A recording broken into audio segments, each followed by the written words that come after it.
Hello guys and welcome back to this channel, where today guys I'll be showing you how to group and duplicate elements in Figma.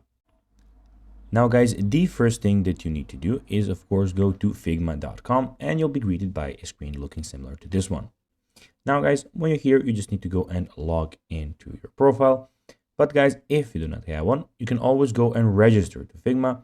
But guys, if you do not know how to do that, you can always go to our YouTube channel where we have plenty of how to Figma videos where you can see how you can do this. Now guys, that we got that out of the way, let's see what we actually have in front of us here. So as you can see here, we have, as I said, Figma official website where firstly you have your profile where you can see some themes that you put. So you can put a light theme, dark, or a system theme. You have your settings.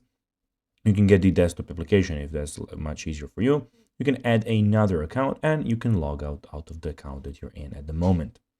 Here you can search for anything basically that you want to search for. So for types, by anything, basically what you want to search for. We have your themes here. We have your drafts, which I at the moment don't have any. You can go and have deleted drafts, the ones that you just made. You can view plans here. If you at the moment I have a free plan, but if you want to get another plan, you can go there. And you also have your favorite files. Here you have your themes. So basically this is my theme project that I can go and create another one.